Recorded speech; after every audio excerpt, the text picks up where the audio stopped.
Hello दोस्तों, मैं आपके सामने एक कहानी लेकर आया हूँ जिसका शीर्षक है अंधेर नगरी और चौपट राजा।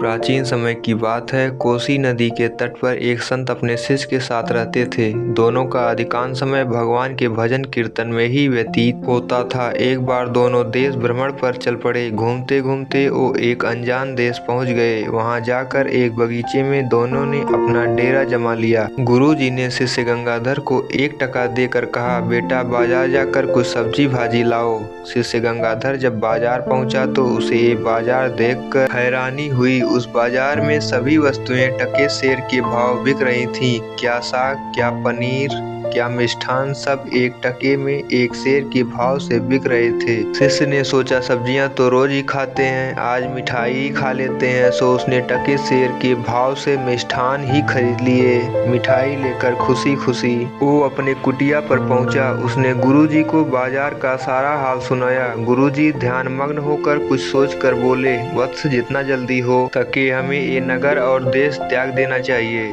शिष्य गंगाधर, ये अंधेर नगरी है और यहाँ का राजा महाचौपट है। यहाँ रहने से कभी भी हमारे जान को खतरा हो सकता है और हमें न्याय भी नहीं मिलेगा। परंतु शिष्य को गुरुजी का यह सुझाव बिल्कुल पसंद नहीं आ रहा था, क्योंकि उसे यहाँ सभी महंगे महंगे खाद्य पदार्थ, मिष्ठान आदि सभी सस्ते में मिल रहे थे। वह यहाँ कुछ दिन और रहना चाहता था। गुरुजी को शिष्य के व्यवहार पर हंसी आ गई। गुरुजी ने कहा, ठीक है बेटा, तुम यहाँ कुछ दिन और ठहरो और मिष्ठान आदि खा लो, और कोई संकट आए तो मुझे याद करना। यह कहकर गुरुजी ने वह स्थान त्याग दिया। गंगाधर रोज प्रातः भिक्षाटन को निकलता और भीख में जो 1-2 रुपए मिलते उनसे अच्छी स्वादिष्ट मिठाइयाँ खरीद कर खाता। इस प्रकार कई मास गुजर गए। स्वादिष्ट मिठाई आदि खा पी कर वह काफी मोटा तगड़ा हो गया। एक दिन गरीब विधवा कलावती की बकरी पंडित दीनदयाल की खेत की फसल चर रही थी। दीनदयाल ने बकरी को डंडे से मारा, बकरी मर गई। कलावती ने राजा के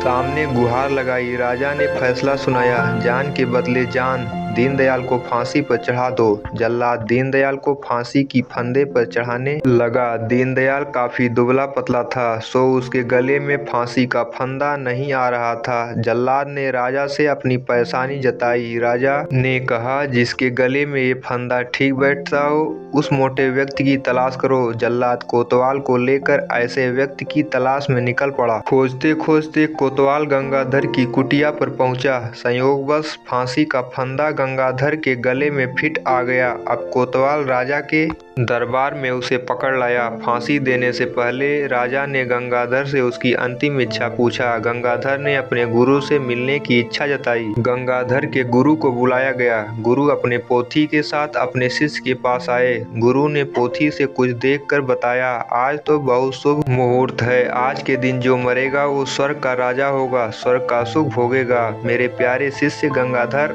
अब तक मैंने तुमसे कुछ भी गुरु दक्षिणा में नहीं लिया। आज मैं तुमसे एक गुरु दक्षिणा चाहता हूँ। तू मुझे स्वर्ग का राजा बनने का अवसर दो और फांसी पर मुझे चढ़ने दो। गुरु से ऐसा सुनकर शिष्य ने कहा, गुरुजी, दक्षिणा में आप कुछ और ले लीजिए, लेकिन मैं स्वर्ग के सुख से वंचित नहीं होना चाहता। गुरु और शिष्य के बीच बहस को सुनकर राजा ने दोनों को अपने निकट बुलाया और बहस का कारण पूछा। गुरु के मुख से जब राजा ने सुना कि आज मरने वाले को स्वर्ग का राज मिलेगा तो वह चौंक गया। राजा सोचने लगा, जल्लाद, मेरे फांसी का फंदा मेरा और स्वर्ग में जाने की चाह गुरु चेले की। अरे वाह, स्वर्ग का राज तो मुझे ही चाहिए। ऐसा बोलकर वह खुद फांसी के फंदे पर चढ़ गया। अब अंधेर नगरी का चौपट राजा सदा के लिए समाप्त हो गया था। गुरुजी ने शिष्य से कहा, वत्स गंगाधर, अब इस अंधेर नगरी के चौपट राजा नहीं रहे। अब यहाँ टके सेर में भाजी और टके सेर में खाजा मिठाई नहीं मिलेगी। हर किसी व्यक्ति वस्तु का उचित मूल्यांकन होगा। इस राज्य के राज्यभार तुम संभाल लो और मैं मंत्री के रूप में तुम्हें उचित मार्गदर्शन किया करूंगा। और फिर शिष्य ने वहाँ का राज्यभार संभाल लिया और खुशी खुशी रहने लगा। तो दोस्तों, ये कहानी आपको कैसी लगी कमेंट में जरूर बताइएगा और हमारे चैनल को लाइक, शेयर, सब्सक्राइब करना ना भूलें।